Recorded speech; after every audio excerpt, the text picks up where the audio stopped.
보도진의 카메라맨들이 지금 이 순간을 잡고 있습니다. 이우락 중앙정보부장의 발표 및 기자회견이 있겠습니다. 중앙정보부장 이우락입니다. 실은 제가 지난 5월 초 박 대통령 각하의 뜻을 받들어 평양에 갔다 왔습니다. 그러면 지금으로부터 서울과 평양에서 동시 발표하게 되어 있는 공동 성명을 먼저 낭독해 드리겠습니다. 남북 공동 성명. 최근 평양과 서울에서 남북 관계를 개선하며 갈라진 조국을 통일하는 문제를 협의하기 위한 회담이 있었다.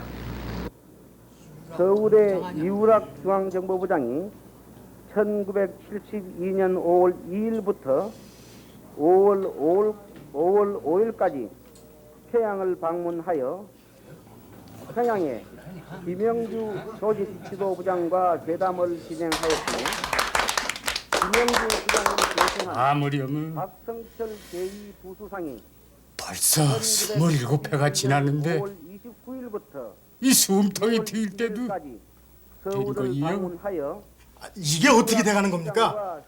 정말로 통일된다는 거 아닙니까? 이 사람은 이제 이우락 중앙정보부장이 김일성이까지 만났는데 무슨 말이 필요 있어? 조국의 평화적 머지않아 리브 고향 구경도 할 수 있다. 이거 아닙니까? 그럼. 이거 꿈이 아니구만요. 이보라 주인장 여기 술 좀 가져오라. 그리고 그 이우락 정보부장한테도 안주 한 잔씩 내려랑 보내라. 안녕하십니까, 송영창입니다. 또다시 통일 논의가 뜨겁게 달아오르고 있습니다. 지금 온 국민의 관심과 기대는 50년 분단의 역사를 뒤바꿔 놓을지도 모를 남북 정상회담에 모아지고 있습니다. 내일은 온 국민을 들뜨게 했던 7.4 남북 공동성명이 발표된 지 22년째 되는 날입니다. 지난 72년 7월 4일 6.25 이후 증오와 적대감으로 맞섰던 남북한은 분단 4반세기 만에 자주, 평화, 민족 대단결이란 3대 평화통일 원칙을 천명함으로써 남북 대화 시대의 문을 열었습니다. 과연 무엇이 역사적인 7.4 남북 공동성명을 가능케 했을까요? 그리고 그때 남과 북은 과연 어떠한 생각으로 남북 대화에 나섰던 것일까요? 22년 전의 역사에 대해서 다시 한번 이러한 질문을 던지고 그 해답을 찾아가는 일. 그 속에서 어쩜 우린 지금 우리 앞에 놓여진 과제를 풀어나갈 지혜와 교훈을 얻을 수도 있을 것입니다. 통일의 논의마저 금기시 되었던 22년 전, 국내외에 충격과 감격을 안겨주었던 7.4 남북 공동성명은 박정희 대통령이 이우락 당시 주 일본 대사를 불러들임으로 태동하기 시작합니다.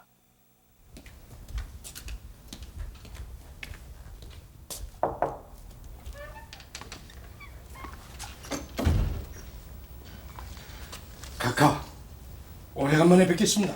이 대사 그동안 수고가 많았어. 일본에서 수입할 쌀 50만 톤도 조속히 처리됐으니 한시름 넘기. 모두 각하의 배려였습니다. 앉지. 그쪽 정세는 어때? 경기 호황을 누리고 있습니다. 그래. 이제 내 곁에서 일 좀 해야겠어. 예? 예, 각하. 지금의 국내의 정세로 봐서는 나한테는 임자 같은 사람이 필요해. 요즘 무엇보다도 북쪽 동향이 심상치가 않아. 그런 것 같습니다. 그래서 얘긴데 당시 박정희 대통령은 북한이 이미 번 전쟁 얘기했던 준비를 끝냈다고 판단하고 통일 있었습니다. 문제 용서 생각해봤나? 실제로 물론입니다. 60년대 말 북한의 무력 도발은 한층 대담해지고 있었습니다. 좀 더 획기적인 방안이 없을까? 68년의 1.21 사태, 푸에블로 납치 사건, 울친 삼척 공비 사건, 그리고 69년의 미 정찰기 격추 사건 등이 잇따라 발생, 남북 간의 긴장 상태가 계속되었고 우리의 안보 체제에 대한 불안감이 높아져 가고 있었습니다.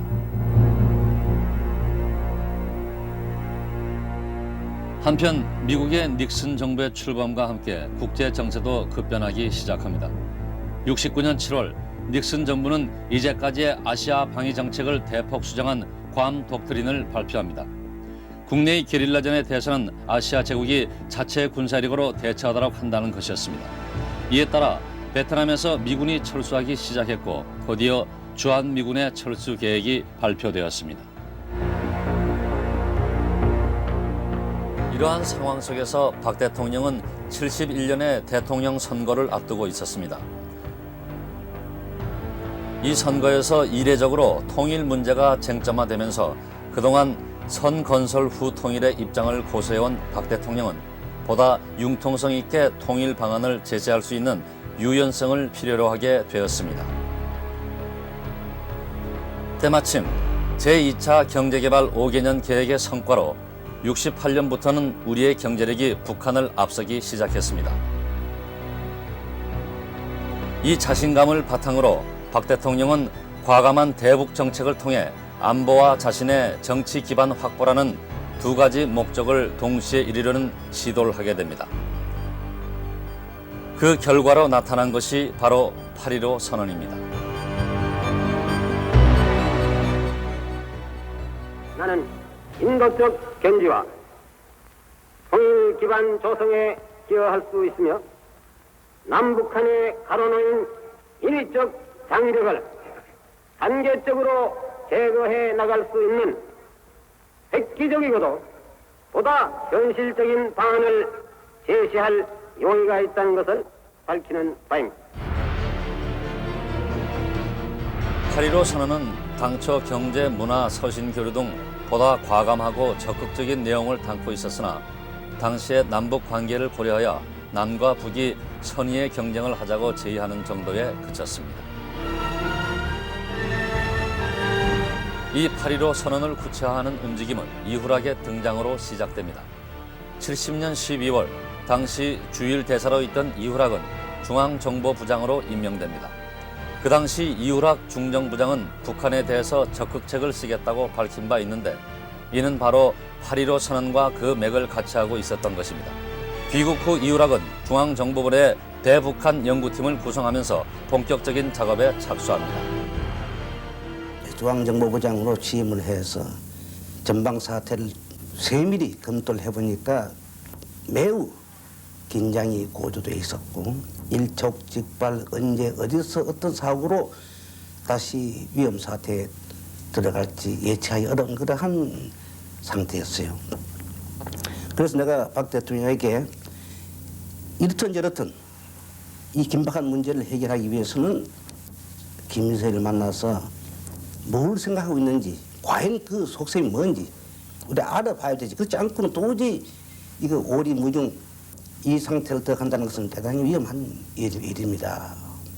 했더니 당신이 한번 연구해보라. 남북 간의 가족 찾기 운동을 구체적으로 협의하기 위해 가까운 시일 안에 남북 적십자사 대표가 한자리에 마주 앉아 회담할 것을 제의한다. 이 적십자 회담에 대해서 북한은 이틀 뒤인 8월 14일 평양 방송을 통하여 수락해 옵니다. 이렇게 남북 대화가 빠르게 이루어질 수 있었던 데는 당시 미국 중공 간의 화해 분위기도 한몫을 했습니다. 71년 4월 미국 탁구 선수단이 북경을 방문함으로써 이른바 미 중공 간의 핑퐁 외교가 싹트기 시작합니다. 그리고 7월에는 키신저가 비밀리에 중공원을 방문하고 돌아와 닉슨의 중공 방문 계획을 전격 발표합니다.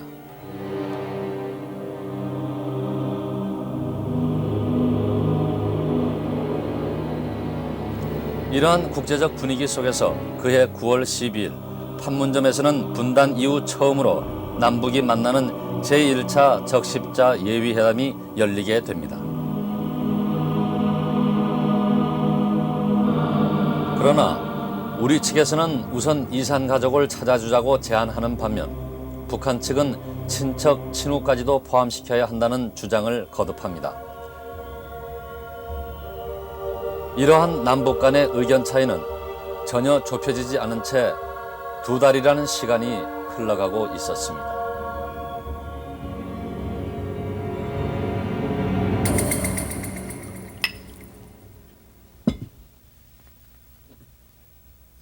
이부자, 예, 카카. 저들은 지금 4대 군사 노선이 커다란 성과가 있다며 전투적인 대남 공세를 전개하고 있어. 무슨 좋은 방법이 없을까? 저도 그것을 걱정한 나머지 대처 방안을 강구했습니다. 대처 방안? 그 대처 방안이 뭐야? 예, 카카. 남북 적시자 회담이 별로 성과 없이 진행되고 있지 않습니까? 그래서 하는 얘기. 남북 정치회담을 은밀히 제의하는 겁니다. 남북 정치회담?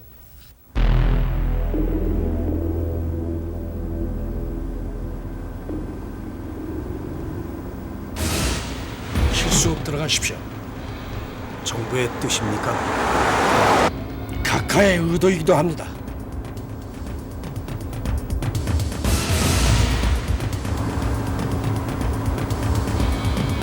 뒤쪽에 다시 말씀드리지만 우리 민족이 겪고 있는 고통과 불행 중에서도 먼저 흩어진 가족들의 핏줄을 이어주는 절박한 문제 해결에 열중하는 것이 당연한 순서 아니겠습니까? 이산 가족들의 고통을 해결해 주는 것이 무엇보다 중요합니다. 아닙니다. 8차 회담에서도 거론됐지만 우리 측은 역시 흩어진 가족뿐만이 아니라 친족, 친후의 자유왕래가 선결 문제라고 생각을 합니다. 그건 실현성이 없는 발상입니다. 실현성 있는 일부터 먼저 해결해 나가는 것이. 아니, 실현성이 없다니요. 우리 측은 어디까지나 인도주의와 평화를 위한 당의 방침임을 재삼천명하는 것입니다. 남측에서는 아무 조건 없이 이 제안을 받아들여야 할 것입니다. 모든 일에는 순서가 있는 게 아니겠습니까? 아니, 무슨 소리입니까?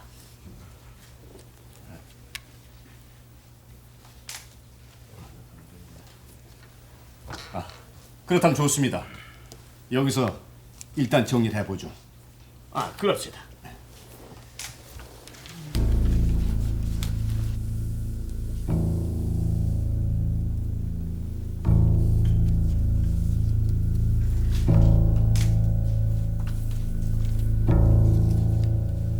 의제가 너무 상충되니 다음 예비회담 때 다시 논의하기로 합시다. 좋습니다.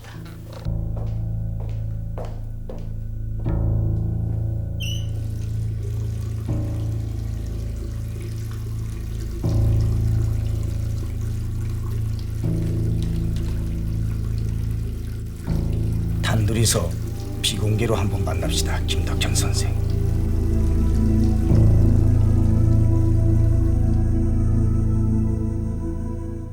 메모를 이렇게 써서 적어갖고 보도진들이 수석 대표들이 발언을 하고 있으니까 주의는 그쪽으로 다 가고 있지 옆에 앉아있는 대표들에게 주의가 안 오거든요.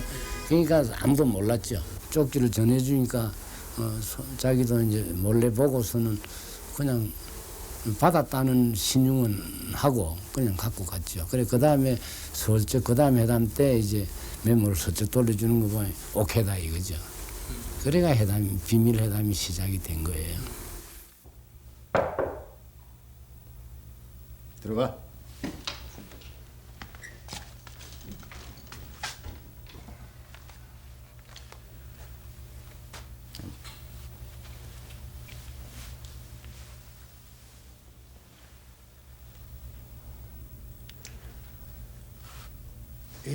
좀 더 두고 봐야겠지만은 이 저쪽에서도 관심이 있는 것 같습니다. 이왕 시작한 일이니까 임자가 직접 나서서 신경 쓰도록 하시오. 예, 각하. 그런데 임자는 누구를 상대로 할 생각이에요? 김 선생의 의견을 듣고 싶습니다. 기탄 없이 말씀해 주시죠. 비밀리 정치회담을 하자는 겁니까? 극비입니다. 우리 이우락 부장님의 미란입니다. 그렇다면 우리 측은 누굽니까? 김용주 대남 조직부장입니다. 김용주 조직부장 동지? 그렇습니다. 그렇다면 이 부장의 공식 신청을 문서로 써줄 수가 있는 겁니까? 오, 물론입니다. 나도 조직부장께 보고를 해서 회답을 드리겠습니다. 우리의 예비회담이 성공하길 빌겠습니다.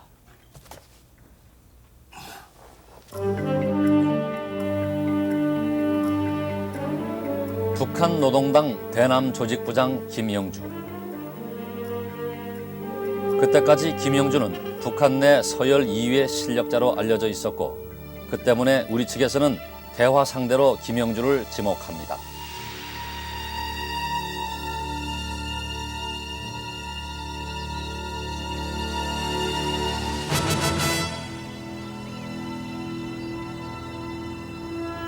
비밀 정치회담의 당사자가 결정된 직후 정홍진은 사전 준비를 위해서 비밀리에 평양을 방문하게 됩니다.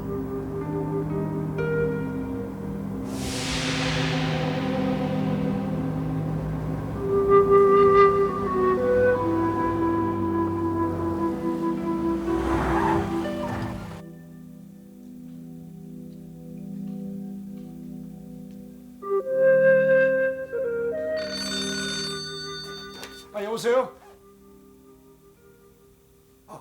각하. 아직 소식 없나? 예, 아직 없습니다. 곧 연락이 올 겁니다. 예, 알겠습니다.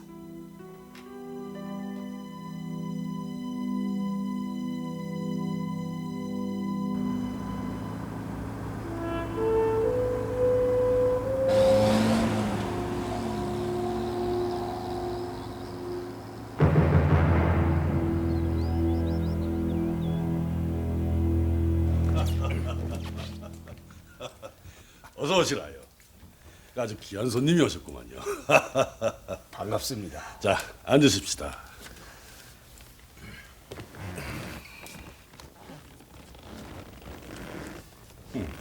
저희 이 부장님의 친서입니다. 이우락 부장님께서는 조직 부장님을 한번 만나셨으면 하십니다. 나도 마찬가지입니다. 만나서 한번 얘기를 나누고 싶구만요.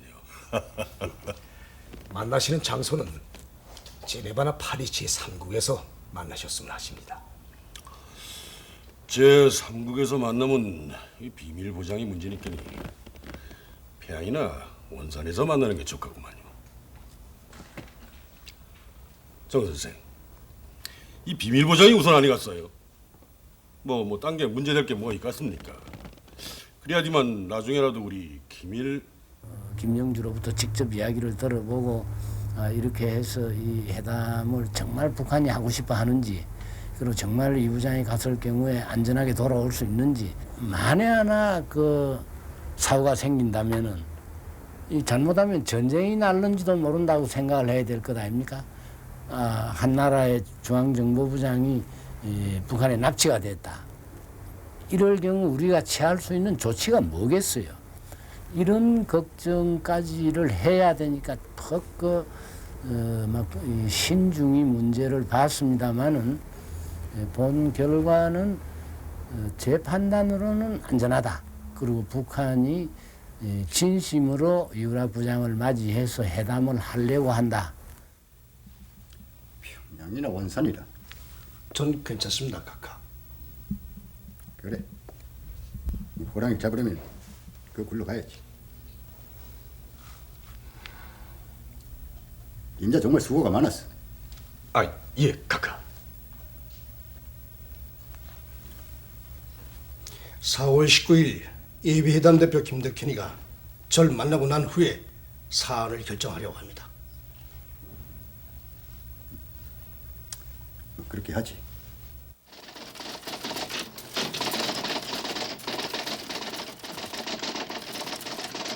이러한 과정은 철저히 비밀 속에 이루어졌으나 미국에 대해서만은 비밀 보장을 조건으로 4월 18일 남북의 비밀 교섭 경위를 통보합니다.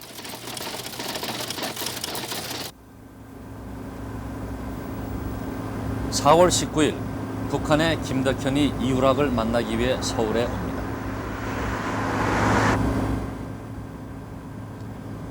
두 명을 더 보내신다더니 어떻게 혼자 오셨습니까? 비밀 보장을 위해서디요. 김 선생, 신분 위장을 위해선 그 배지 좀 떼시죠.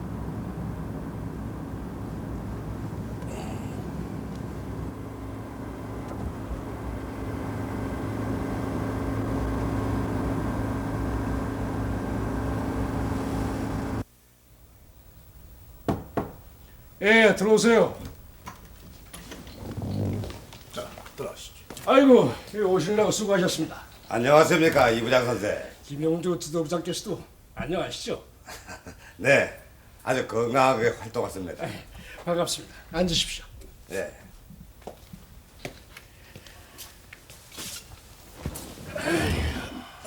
이게 정말로 반갑습니다. 우리가 이렇게 만나게 됐으니 이 허심탄회하게 이야기를 해봅시다. 그러시죠 이 부장 선생.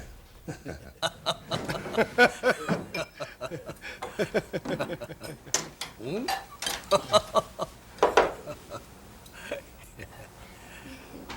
많이 드세요. 선생님, 우리 윤 회장님은 너무 말씀이 없으시다. 윤 회장님. 제일교포시라 한국말이 서툴르셔서 그래. 어머, 제일교포 회장님이셨구나. 한 잔 올릴게요.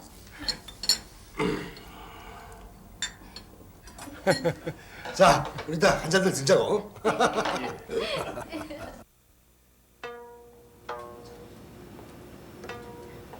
이 당시 김덕현을 제1공포로 위장시키는가 하면은 외출을 할 때도 주로 뒷문이나 지하 통로를 사용하는 등 철저한 보안 속에서 이루어졌습니다. 자, 이리 들어가시죠. 예.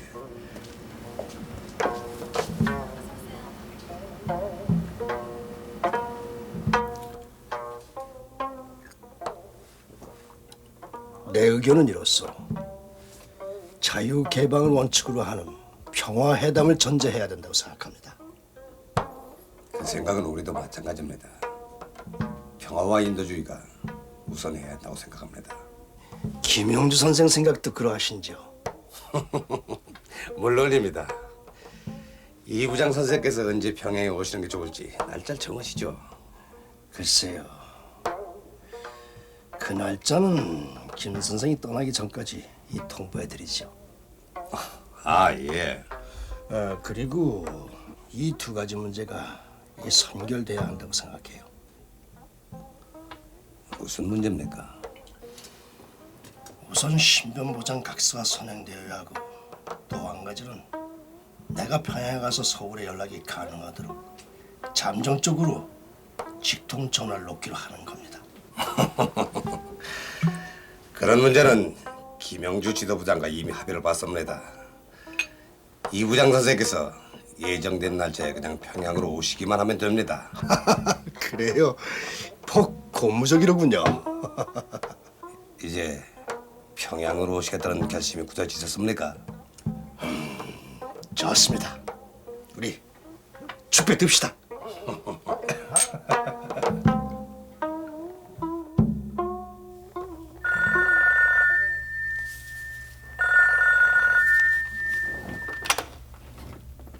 네.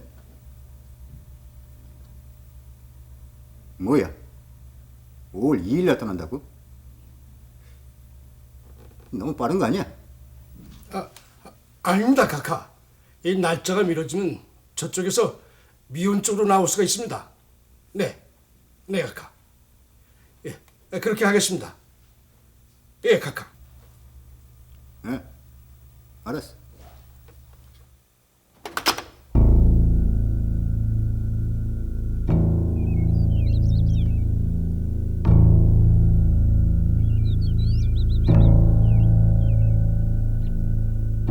마침내 이후락 중앙정보부장의 평양 방문 일정이 5월 2일에서 5일까지로 결정되고 박정희 대통령은 대김일성 회담의 기본 원칙을 담은 특수지역 출장에 관한 대통령 훈령을 지시합니다. 이 훈령 속에서 박정희 대통령은 남북한이 사반세기 동안 정치, 경제, 사회 등 모든 분야에서 서로 다른 제도하에 놓여 있었다는 점을 감안하여 비현실적이고 선전적인 제안을 지향하고 당면한 제반 문제의 실질적인 해결을 통하여 이루어져야 한다는 통일 논의의 기본 원칙을 분명히 밝히라고 지시합니다. 이 훈령의 기본 원칙은 그 후 22년간 통일 논의에 관한 우리의 기본 입장과 그 맥을 같이 하고 있다는 점에서 주목할 필요가 있습니다. 어느덧 4월은 가고 이후락의 평양 방문 날짜는 다가오고 있었습니다. 물론 정홍진이 안전 문제를 확인하고 오긴 했지만은 당시에 첨예한 남북 대립 상황 속에서는 어느 누구도 앞날을 점칠 수 없는 긴장된 상황이었고 때문에 이후락의 평양 방문은 일대 모험일 수밖에 없었습니다.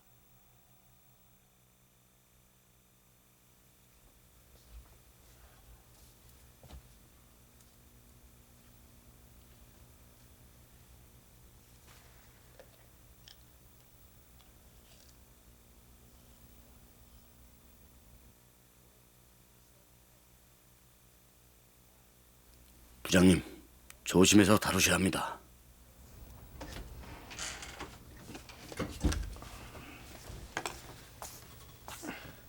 여보, 출장을 가시려면 제게 짐을 좀 챙겨달라고 하셔야죠. 됐어요.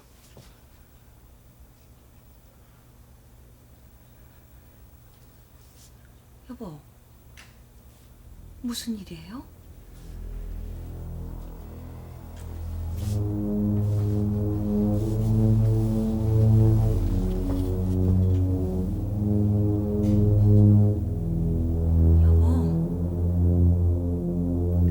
내가 평양에 가서 돌아오지 못하더라도 영도자를 중심으로 조국 근대화 시전에 매진해 주길 바라오. 부장님, 그들의 계략에 속고 있는 겁니다. 부장님의 목숨을 노리는 그자들의 음모에 빠져서는 안 됩니다, 부장님. 그렇습니다. 가시면 안 됩니다.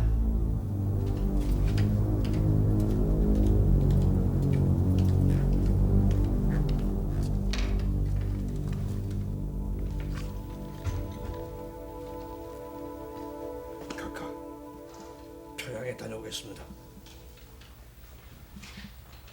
정말 결심이 쓴 건가, 이 부장? 예, 각하.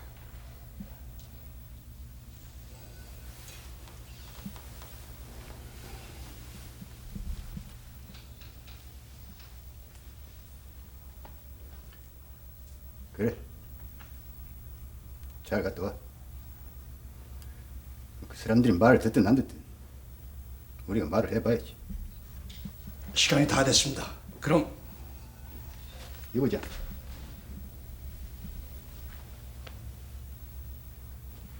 준비는 됐나? 여기 청산가리를 가져갑니다, 각하.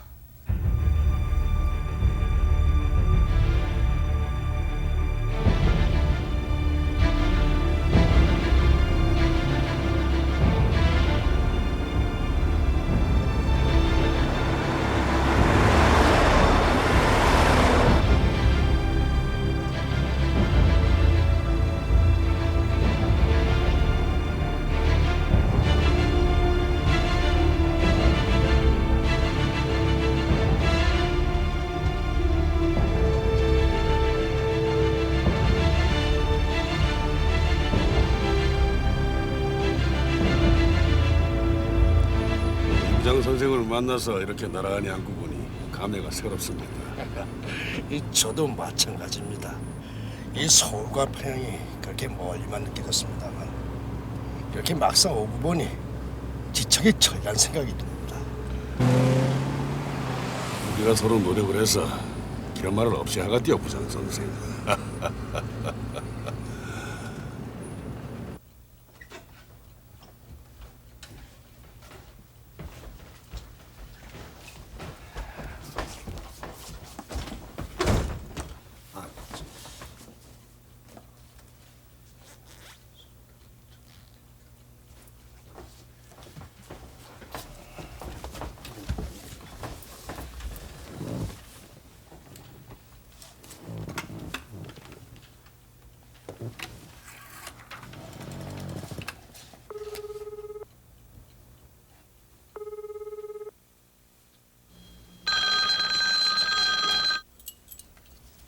여보세요? 아, 당신 지금 어디예요? 뭐예요? 평양이요? 아니, 어떻게 평양에서 전화를 해요?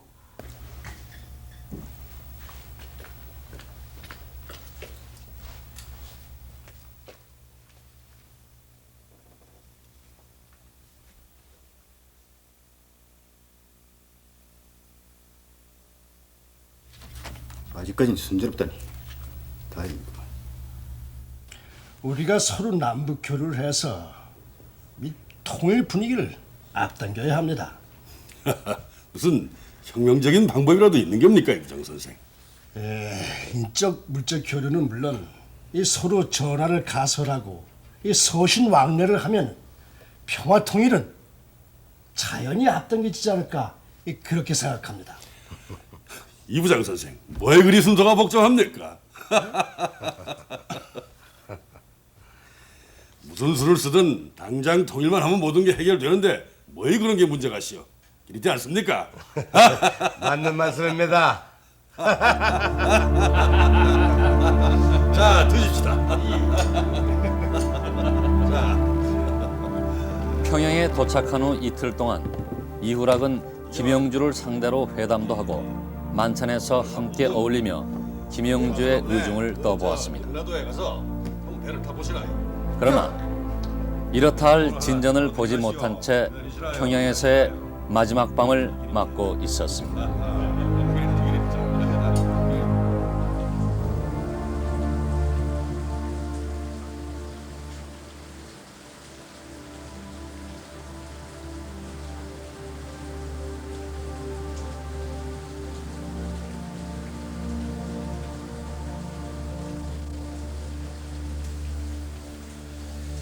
내일이면 떠나야 되는데 회담 성과는 별로 없고 이거.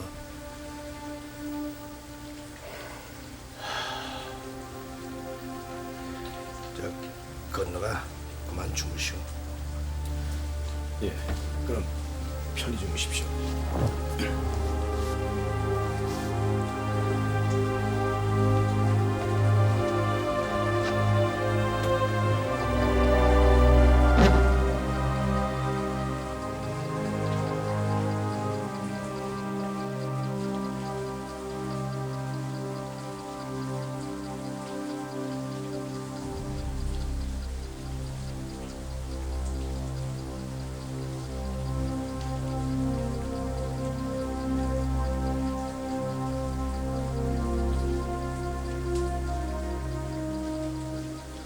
김일성 수상이 말하자면 회담을 해준다 그러면은 아무 걱정이 없는 거거든요.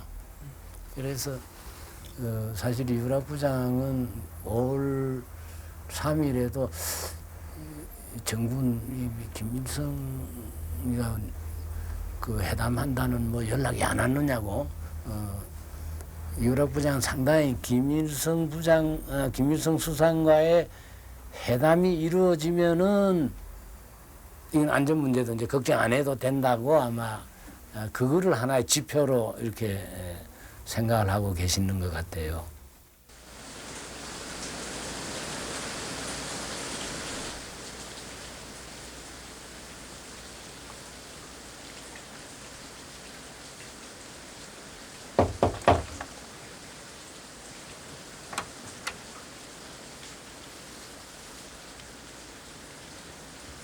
이 부장을 깨우시오. 아니 이 야심한데 어디를 하려는 거야? 하여간 깨우시오.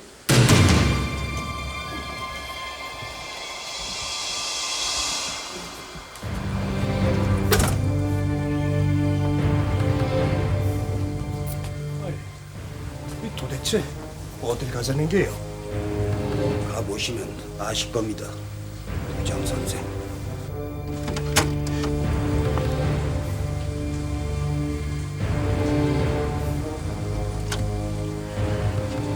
아, 두 사람 여기 계세요. 부장님.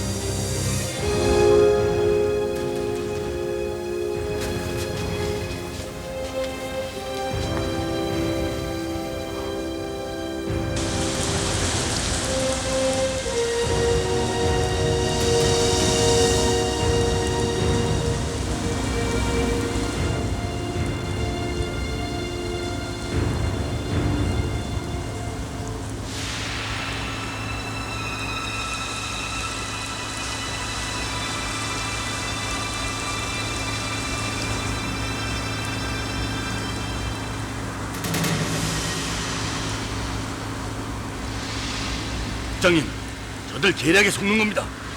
부장님 목숨을 노리는 음모에 빠진 겁니다. 부장님!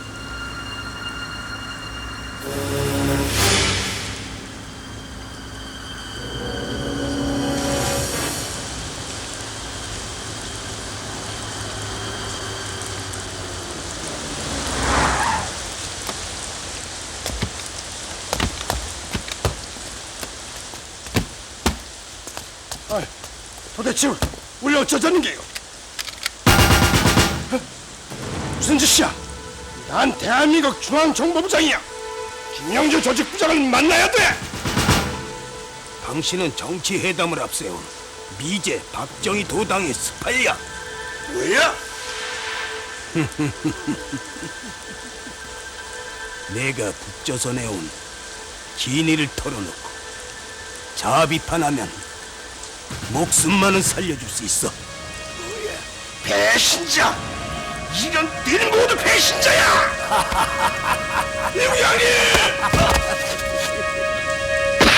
이놈들!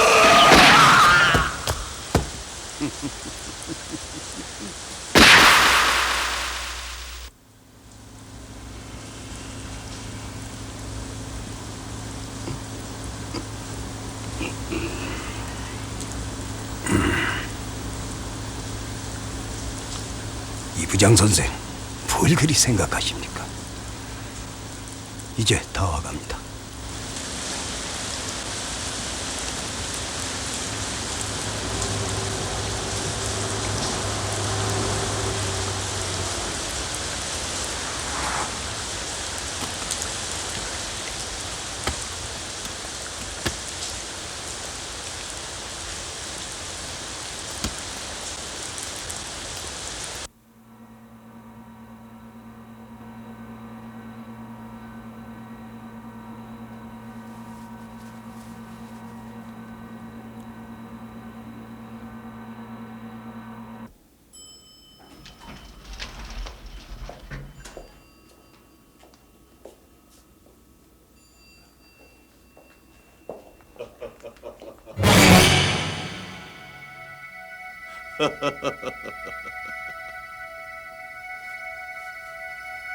반갑습니다. 어서 오십시오, 이 부장 선생. 안녕하십니까, 주성님. 정웅진 동지는 보고상 구매지요. 네, 주성님. 들어가시죠. 이 부장 선생은 통일의 영웅이며 민족의 영웅이지라.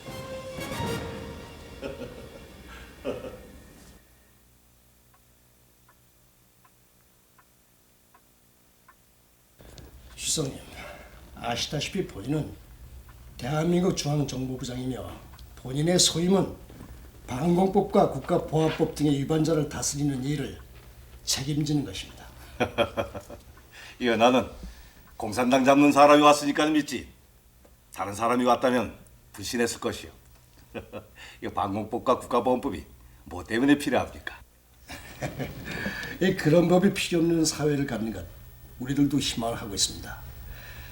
그러기 위해서는 북한이 대남 폭력 혁명 지령을 그만두어야 한다고 생각합니다.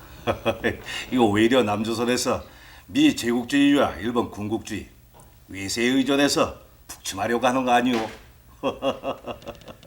이 통일은 평화적으로 외세 간섭 없이 우리 민족의 손으로 이루어져야 합니다. 우리는 어떤 경우에도 외세에 의존하여 민족 문제 해결, 전쟁에 의해서 통일을 추구하지 않겠다는 것이 확고한 입장입니다. 그렇다면 남조선 당국은 철수하겠다는 미 제국주의 군대를 왜 붙잡고 있어? 북쪽에서 6.25 전쟁을 안 일으켰다면 6.25 전에 돌아간 미군이 왜 왔겠습니까?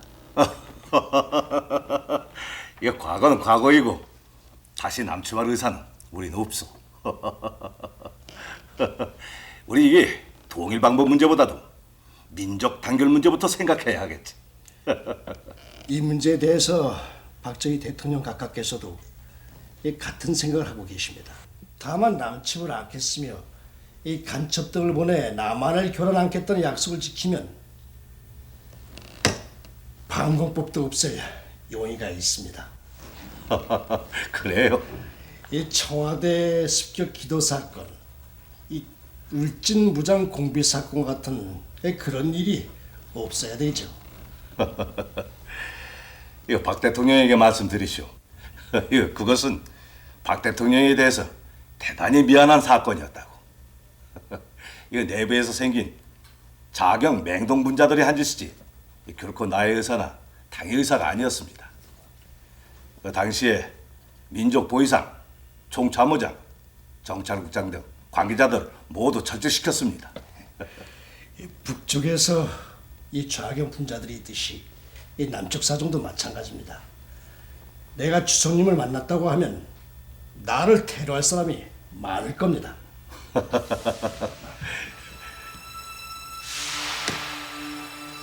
이 회담을 통하여 실사 공동 성명의 통일 원칙과 남북 조절 위원회 구성에 대한 합의 등 실질적인 의견 접근을 이루게 됩니다.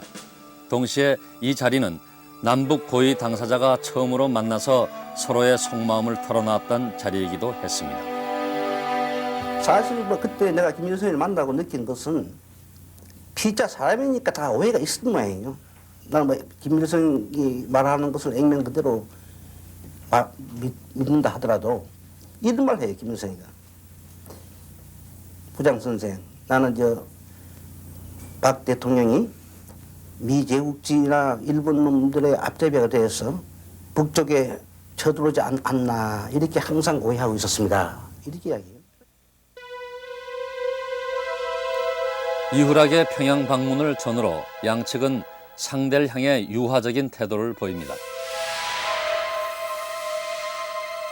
북한의 경우 이후락 방문 직전까지만 해도 남한에 대해 노골적인 비난을 하다가 이후락 방문 당일부터는 남북 정치 협상에 긍정적인 태도를 보이기 시작합니다.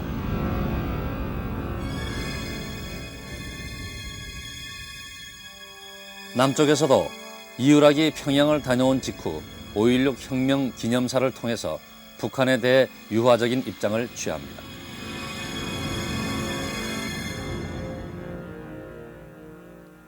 이후락의 평양 방문 이후 북한의 부수상 박성철이 서울을 방문, 박정희 대통령을 만나게 됩니다.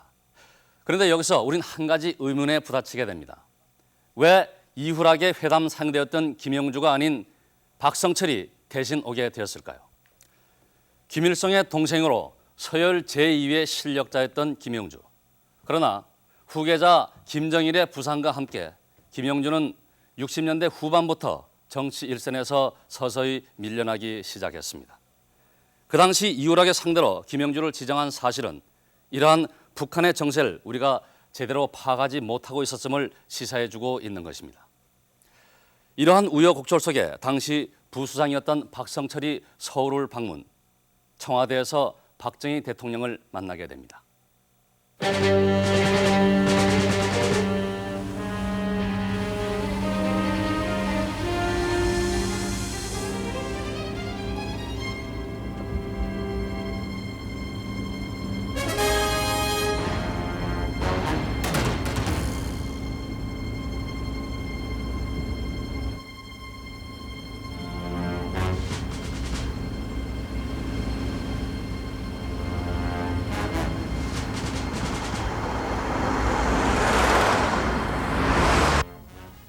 정상회담을? 예, 그렇습니다. 내 생각으로는 그래요. 우선 상호 불신을 해서 이미 하고 있는 적자 회담을 진전시키는 이런 쉬운 문제부터 해결해서 신뢰 회복이 이루어져야 정상회담도 의의가 있다고 봅니다. 그리고 우리 국민들이 당신들을 믿지 못하는 것은 평화를 운운하면서 김신조 일당을 보내 나를 엎드려 한 것도 그 가운데 한 가지. 그 문제는 우리 주성님께서도 이미 가깝게 사과를 하신 문제입니다.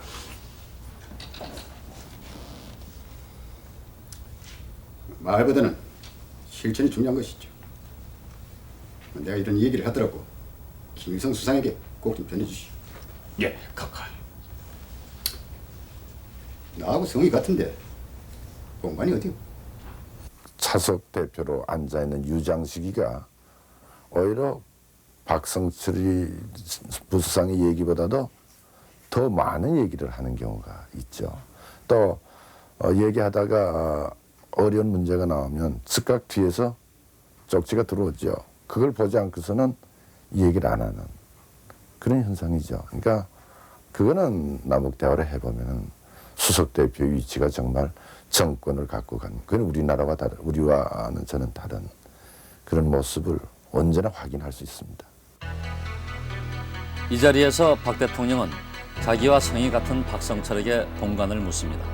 이때 박 대통령과 같은 밀양 박씨였던 박성철은 수행원이 잠깐 자리를 비운 틈에 박 대통령에게 은밀히 대답합니다. 이 일화로 해서 박 대통령은 그때부터 남북 대화에 대한 회의를 갖기 시작합니다.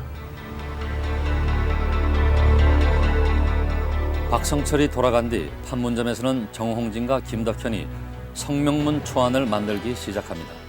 그 내용은 자주, 평화, 민족 대단결의 통일 삼원칙을 비롯 남북 적십자 회담을 위해 협조, 직통전화 개설, 남북조절위원회 구성 등이 골자입니다. 그런데 여기서 쟁점이 되었던 것 중에 하나가 바로 통일 삼원칙이었습니다. 공산주의자들하고의 협상에서 어떤 원칙을 합의해주면 안 됩니다. 원칙을 합의해주면은 일단 앞으로의 그 협상에서 그 원칙 때문에 구속을 받아갔고 상당히 협상의 진전에 불리한 입장에 설 수가 있어요. 그래서 원칙이라고 하는 것은 이 합의를 안 해주서는 안 될 문제인 줄 알면서도 이제 그게 합의가 돼버렸죠. 이거를 넣지 않으면은 우리가 단계적으로도 해 나가려는 그 후반부의 성명도 안 나오고 회담이 안 될 판이니까. 그래서 또 다른 문제는 서명 문제였습니다. 박 대통령과 김일성의 직함을 써넣을 경우 북한을 합법적인 정부로 인정하는 결과가 되는데 그것은 20여 년간 반공 정책으로 일관해온 남한 정부와 그 당시의 국민 감정상 극복하기 어려운 문제였습니다. 결국 서로 상부의 뜻을 받들어라는 애매한 표현으로 성명문은 공문서도 사문서도 아닌 것이 되고 맙니다. 마침내 1972년 7월 4일 오전 10시 7.4 남북 공동성명은 서울과 평양에서 동시에 발표됩니다. 첫째, 통일은 외세에 의존하거나 외세의 간섭을 받음이 없이 자주적으로 해결하여야 한다. 둘째, 서로 상대방을 반대하는 무력 행사에 이거하지 않고 평화적 방법으로 실현하여야 한다. 셋째, 사상과 이념, 제도의 차이를 초월하여 우선 우리는 하나의 민족으로서 이젠 정말로 통일이 된다는 겁니다. 그렇지. 기렇고 말고 그 높은 사람들이 서둘러서니 하루빨리 통일을 실현시켜야지. 그럼 거저가 얼마 안 있으면 극강사도 가고 대동강에서 낚시도 할 수 있다는 건데 내가 도무지 믿기지 않는 일이구만. 참. 무장 도발을 하지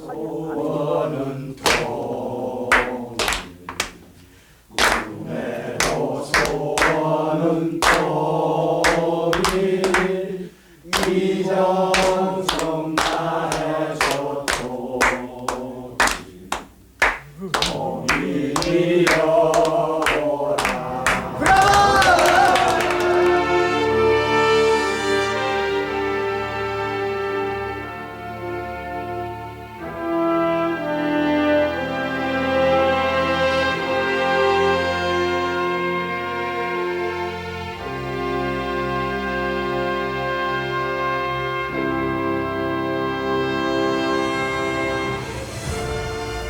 언제는 우리가 남북에서 통일할 수 있는 그 물꼬가 튀었구나.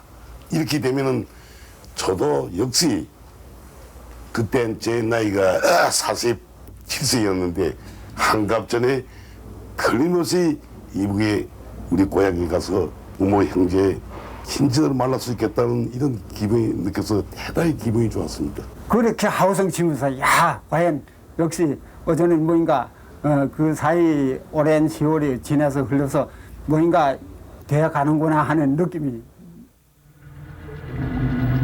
그러나 북쪽의 반응은 남쪽과는 달랐습니다.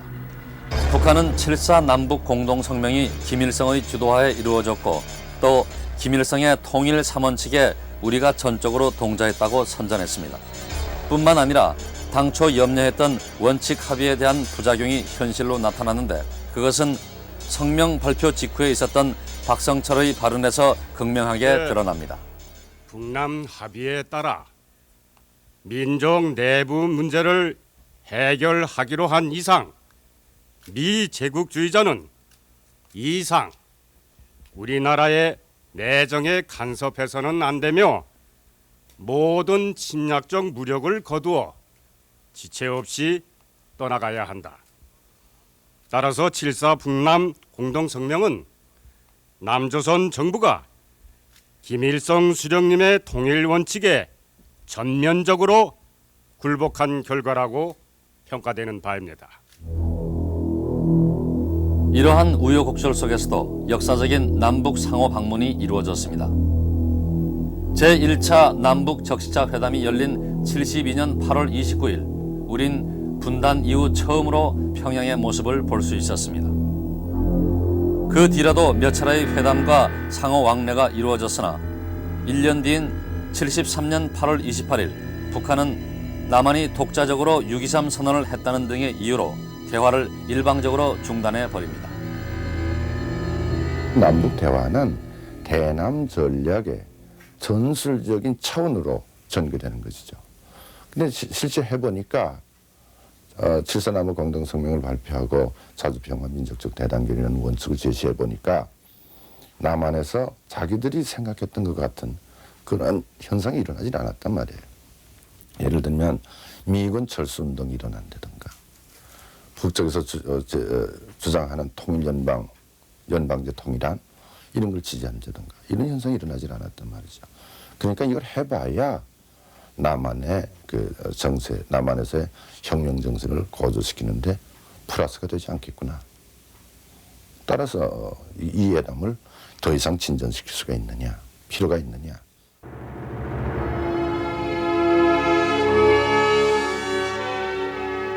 그런 7.4 남북 공동성명은 그 이후로도 남북 대화의 밑거름이 되었습니다. 그리고 마침내 91년 12월에는 남북 합의서라는 또 다른 결실을 맺게 됩니다. 7.4 남북 공동성명은 누구도 부인하지 못할 한반도 통일론의 출발점인 것입니다. 그리고 94년 7월 우리는 50년 분단의 역사를 뒤바꿔 놓을지도 모를 남북 정상회담을 눈앞에 두고 있습니다. 7.4 남북 공동성명의 간격은 오래가지 못했습니다.